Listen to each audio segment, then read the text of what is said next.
We have the most comprehensive and credible online platform that has profiles of all prospective candidates. Log on to www.kbc.co.ke/2022 aspirants and let Kenyans know more about you, your past achievements, your manifesto, and your development agenda once you get elected to office. What's more, the website is easy to navigate. We will create your profile, post pictures and short videos with your campaign messages at affordable hosting fees. Log on to www.kbc.co.ke/2022 aspirants today and establish your brand authority as we lead towards the forthcoming general elections.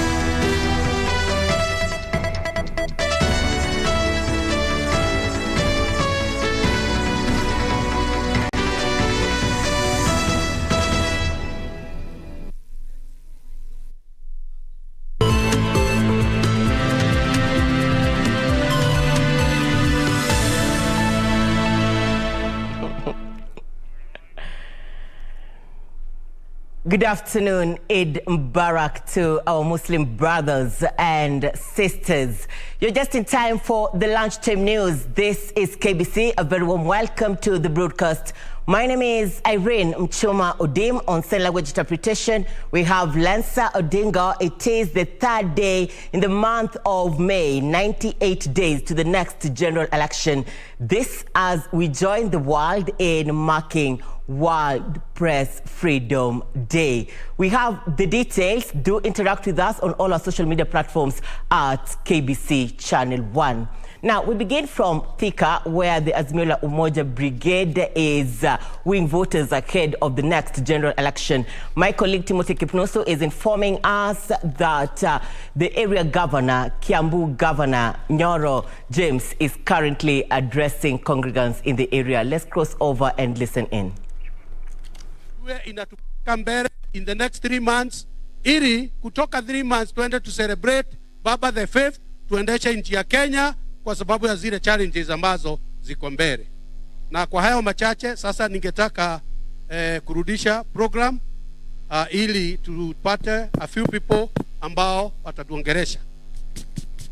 Tutaanza going to go.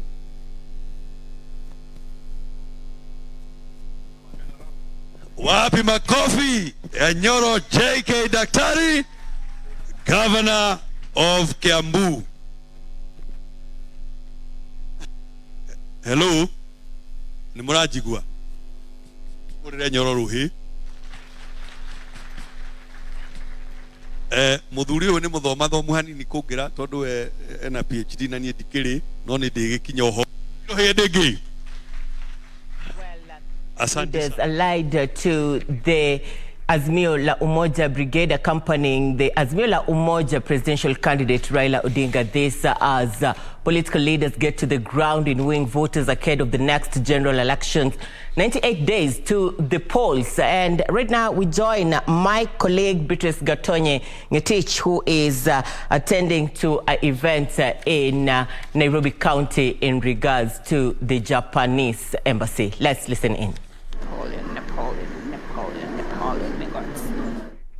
Well, we'll be joining Gatonye later on in this bulletin, but back to politics. Malindi Member of Parliament Aisha Jumwa is this hour addressing members of the press. All right, we are getting the... All right, it's ready. Malindi Member of Parliament Aisha Jumwa has unveiled her dream team of UDA candidates who will be contesting for various seats in Kilifi County in the incoming general election. Jumwa, who is eyeing the county's top seat, says she is confident that the people of Kilifi County will rally behind her campaign. Speaking after Thanksgiving ceremony at her home in Kauyuni, Jumwa said her administration will spearhead economic change to ensure every citizen of Kilifi affords a meal 3 times a day. Tukapate ukombozi wa kiuchumi, ukombozi ambao utatufaa sisi wote, kwamba kila mtu akaweze kujengwa uwezo na kila Mkenya akaweze kujitegemea na kila Mkenya akaweze kuwa na pesa mfukoni na kuweza kuweka chakula mara 3 mezani. Jumwa said her government will address land issues and waive all plan fees for churches, mosques and other religious buildings. Shanvel Harani met Emmanuel Nzai, the former CEO of Jumuiya ya County za Pwani. Yeye ndo atakaye kuwa wa kwanza kuhakikisha ya kwamba tumedeliver kwa watu wa Kilifi pamoja tukiwa na yeye. Tunawaomba kwa mtuombee, tushikane, kanisa na misikiti tuwe tutatembea pamoja kwa maombi ya Kilifi County yetu na uongozi wetu. Among the candidates she unveiled was Daniel Chiriba, the outgoing Jilore Ward MCA, who will contest in the Malindi parliamentary race, and former Ganze MP Peter Shehe, who is vying for the member of County Assembly Jaribuni Ward. Muloleleo mukando kwanza anafaa tukafaha. Mimi ni mgombeaji rasmi kwa tikiti ya UDA eneo bunge la Malindi. Jumwa and team will be running against candidates drawn from ODM and the Pamoja African Alliance, among others. Jelis Aladi for Lunchtime News. Well, my colleague Beatrice Gatonyangetich is now ready with Newsbeat from the Japanese embassy, where we're expecting Cabinet Secretary for Industrialization Beatrice Maina to address members of the press. Beatrice, good afternoon.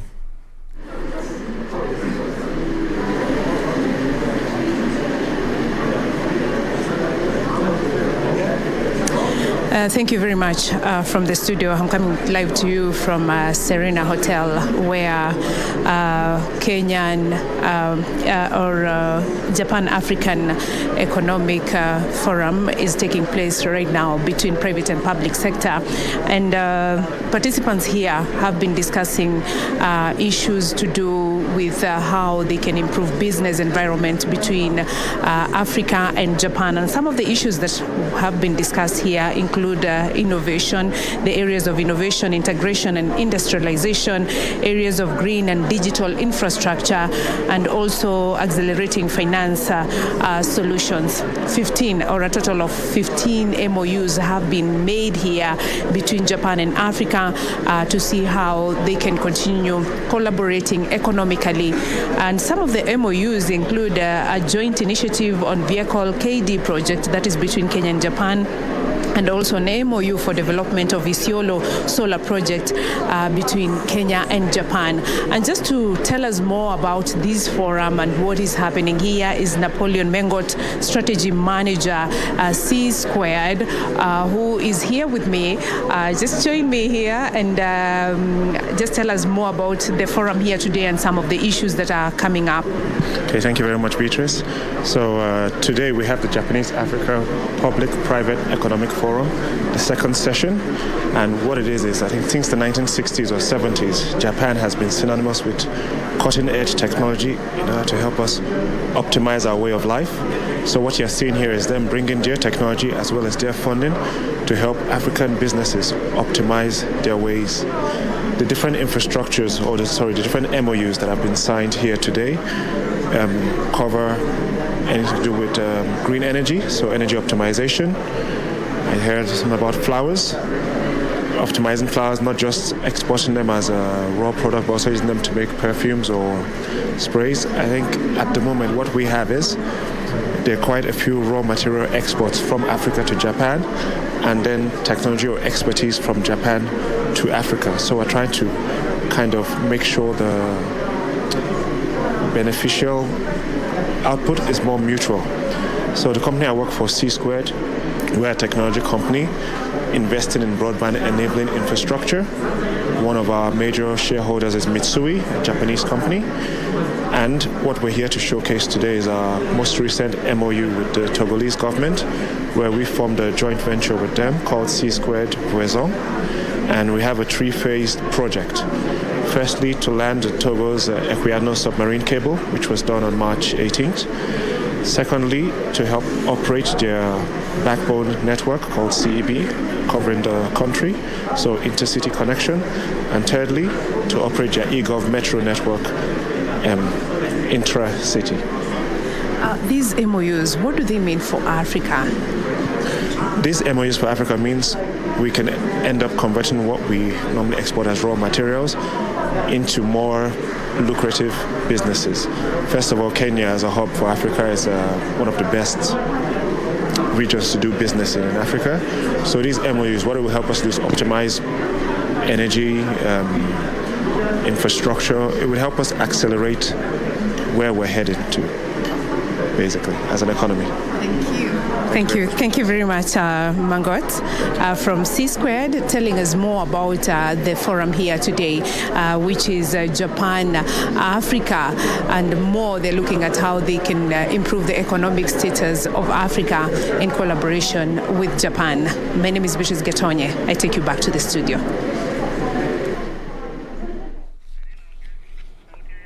Thank you, Gatonye. Good to have you. Now, back to politics. Kitui Governor Charity Ngilu has urged Kenyans to be wary of politicians who are fond of using land ownership as a tool for political mileage. Speaking after issuing over 8,500 title deeds to residents of Mwingi North constituency, Governor Ngilu claimed that during campaigns, some politicians pledged to issue title deeds to landowners only to change on their promise soon after being elected.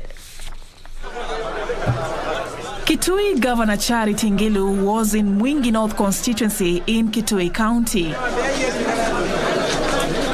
Speaking at Katse Playground during an event that saw over 8,500 residents get title deeds, Ngilu thanked President Uhuru Kenyatta and his administration for the cooperation they accorded her government in implementing the area's land adjudication. Tulikuwa hapa miaka miwili iliyopita na tulisema kila mmoja wenu familia households watapata hati miliki zao, na hiyo imekamilika siku ya leo. Na yule wa kurudishiwa shukrani sana ni rais wetu Uhuru Muigai Kenyatta, na ni kwa sababu yeye mwenyewe amesema anataka kila mtu Kenya yetu apate hati miliki yake. Ngilu also warning Kenyans against politicians who hypocritically use the land ownership agenda as a campaign tool. Wengi walikuwa wamekuja hapo mbeleni wakasema tutawaletea title deed. Hata wengi siku ya leo wako na mimi wakiomba hii kiti ya ugavana, na wamekuwa huko wakiwa members of parliament, wakiwa wamechaguliwa huku kwenu, lakini hawakusaidia. Ndivyo nasema saa ile mnaenda kuchagua viongozi, muangalie viongozi ambao wanaelewa sana na shida zenu na vile wanaweza kutatua shida la mwananchi. Ngilu also took the opportunity to drum up support for the Azimio presidential flag bearer Raila Odinga ahead of the August polls. Mheshimiwa Uhuru Kenyatta akisema anataka kuleta Kenya yote pamoja. Leo tunaongea juu ya azimio la umoja. Kila mtu aingie Kenya. Kila mtu awe Mkenya. Kila pale wewe huko ukiwa huko Kenya ni mwana Kenya. Hapa tangu tupate uhuru wa Kenya, nyinyi mmoja wao kuona title deed. Lakini wengi walipata title deeds. Kwani ardhi yetu si ardhi kama zile ardhi zingine? And a section of Wiper Party MCAs from Busia County have insisted that their party leader Kalonzo Musyoka is best suited to become Raila Odinga's running mate. Azimio pia wakuwe very keen. Waangalie nani huyu ambaye anaweza kuwa deputy president, ambaye analeta kura katika Azimio ili Azimio iunde serikali ijayo.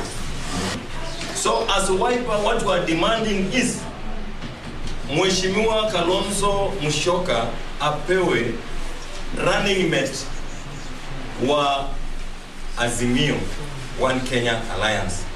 Let him exercise the Honorable Raila Amolo Odinga. Former AFC Managing Director Lucas Meso has accused the Azimio One Kenya Alliance of foul play in the Busia County gubernatorial race. Meso says that he will be announcing his next political move in the next 2 weeks. The first time Jubilee was going to deliver a seat in this Busia, because tulikuwa na very good supporters, very good support base. Hiyo inaitwa zoning. Inaumiza roho sana. Mimi mwenyewe niko na uchungu sana.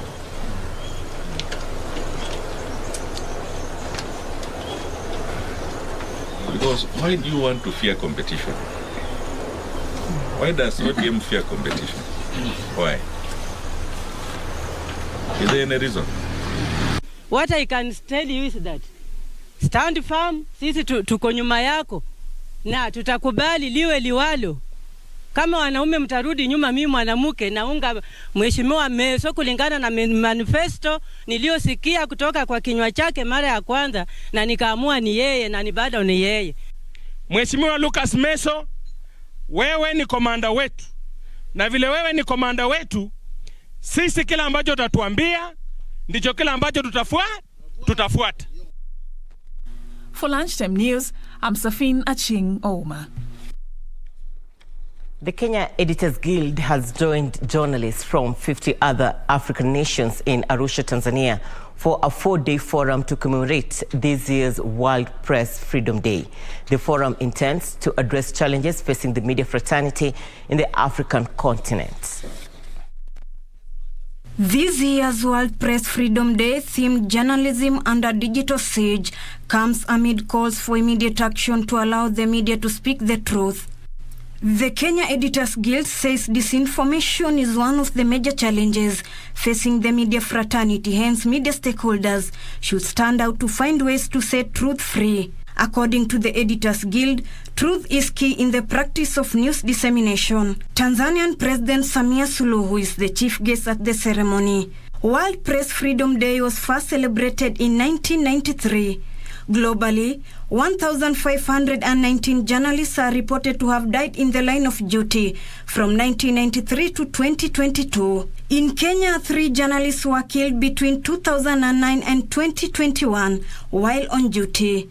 The country's media fraternity has also faced a major economic setback from the coronavirus pandemic that saw at least 300 journalists lose their jobs. You're watching the Lunchtime News. We're taking a short commercial break. We'll be back with more. Stay with us.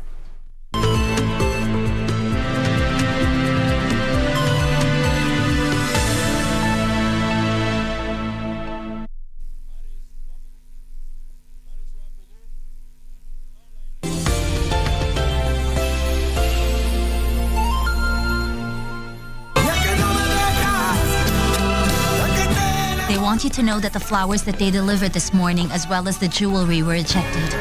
The person you sent them to refused to accept them. Well, it better be. Because if it's not, things will change for you in this house. The doctor seemed like a good person. She made me feel assured. All we need is to be a bit more patient while the medication takes its effect. Mommy! What's wrong, my darling? My daddy has another wife! Email news@kbc.co.ke or call 0723-892-654 or 0734-780-124.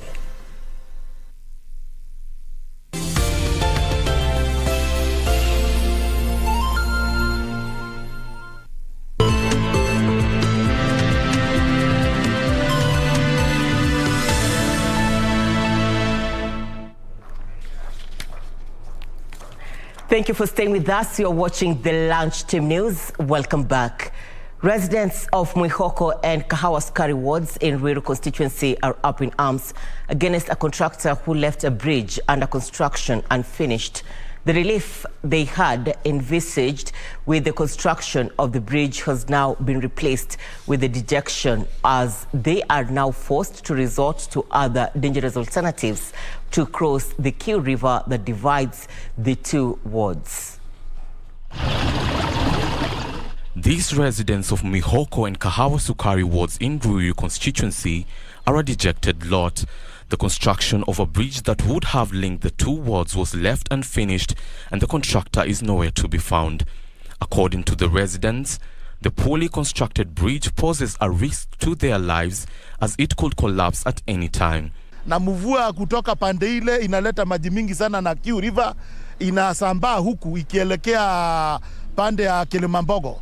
Sasa ngambo ile mnaona kuko na shule na watoto wako na shida sana. Sababu tunaomba serikali iweze kuingilia mradi, sababu unaona hata huku kando gari zinapitia diversion na zitumii daraja. The construction started 2 years ago and has been neglected over time, causing death and injuries to the residents in the area. Maji inakuwa mingi sana. Tunaomba serikali ingililie kati ndio tuweze kusaidika. Unakuta hata boda yenyewe inaharibika kwa sababu ya venye unapiga mashimo huko. Tuvuke pale mto tupandie hii side ya juu, na ni very risky kwa human beings kwa sababu hata pale mtu akivuka miguu anaweza bebwa na maji. They lamented that years of failure by the government to construct the bridge has affected businesses and movement has stagnating development in the area. They are now calling on the county government to construct a stable and motorable road connecting the two constituencies for better transportation of goods and services. Elvis Otieno, Lunchtime News. Youth from Kajiado have been urged to make good use of their time by embracing technical courses.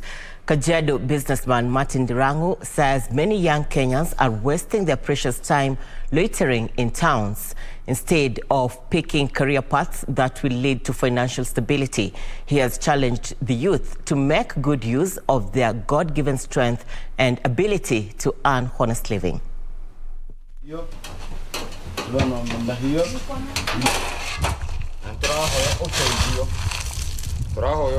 Niligundua ya kwamba watu wengi wa eneo hili wanategemea ujenzi sana kwa mapato ya kila siku.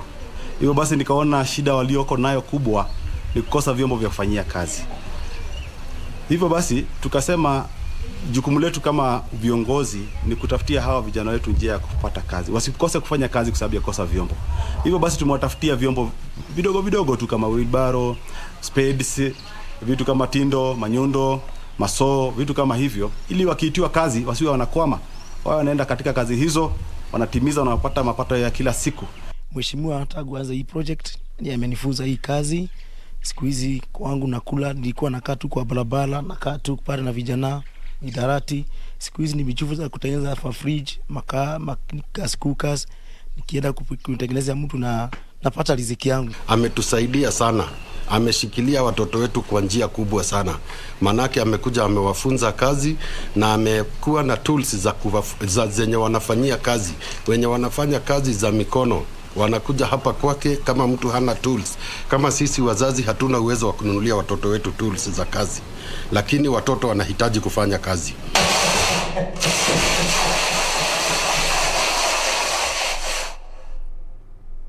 Kenyans are now being urged to donate cornea in case they die to help meet the local demand of the organ. Optometrists say it is costly to acquire cornea from other countries. They say poor public awareness on the need to donate cornea is to blame for the huge burden of eye-related diseases in the country. According to the World Health Organization, WHO, about 7.5 million Kenyans have eye-related complications, while most cases of blindness can be corrected through cornea grafting. This is not so. The system is quite weak in a way that there is a poor demand for existing eye health services, meaning that the community is not well informed of what is available.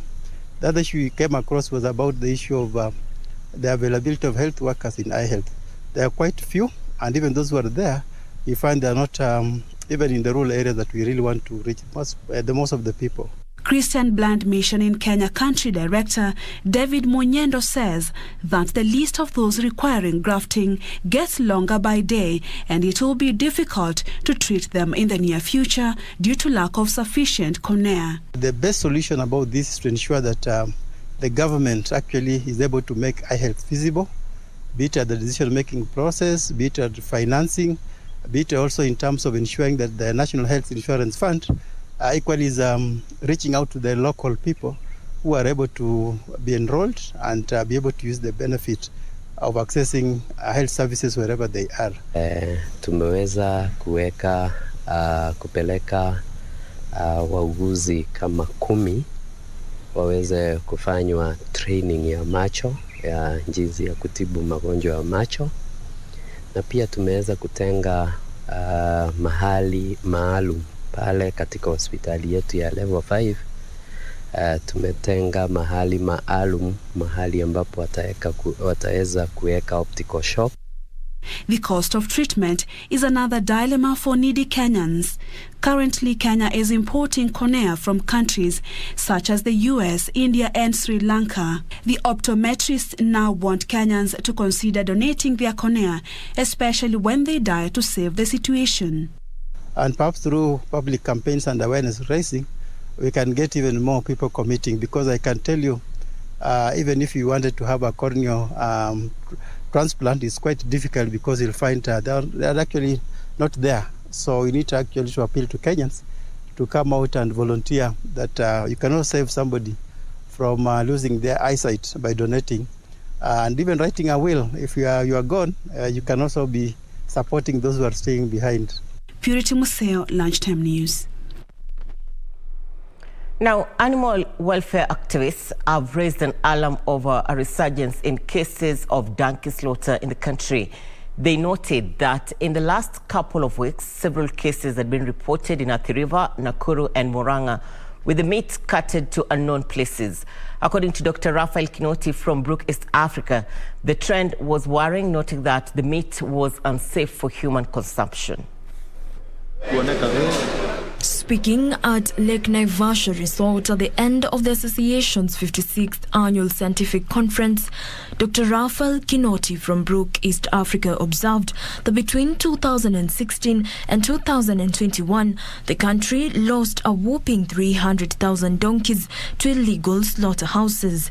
The stealing of donkeys and killing them for meat is depriving many people of their livelihoods.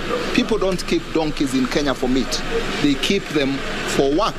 And that's why actually when this happens, always there is hue and cry everywhere. Dr. Kinoti further expressed worry that the trend could result in meat that is unsafe for human consumption being sold to unsuspecting members of the public. We really would urge communities to be, one, vigilant in terms of the way they keep their donkeys, to really house them well, but then also we are urging the security agencies, please, these people who are stealing other people's donkeys and slaughtering them, that's really wrong, it's criminal.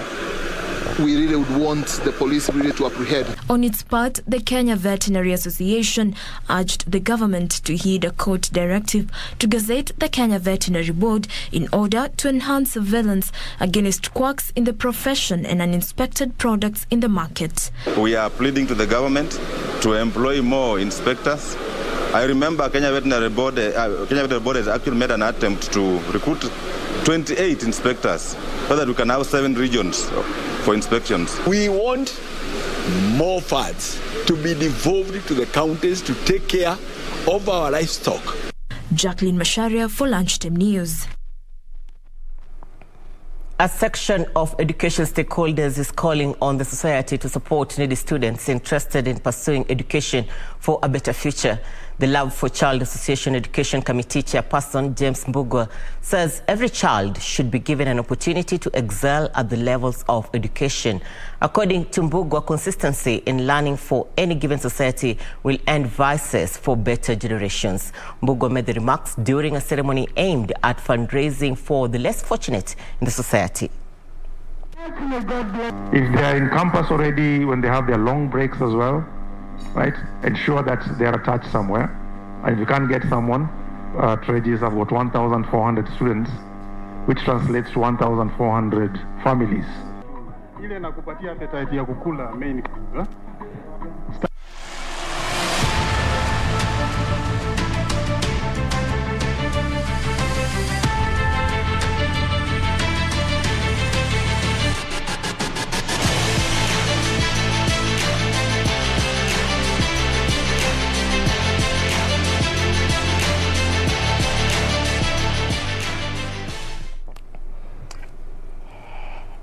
Time for Channel 1 Sports News. Manchester United recorded the biggest win of Ralph Rangnick's reign in his final home match as interim boss after trouncing Brentford 3-0 at Old Trafford.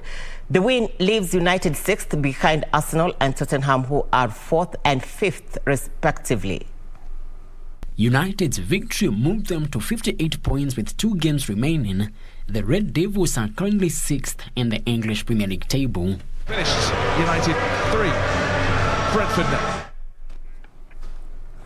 Europe's football governing body has stated that Russia has been barred from competing in this summer's Women's Euro 2022, while Russian clubs will also be banned from UEFA competition.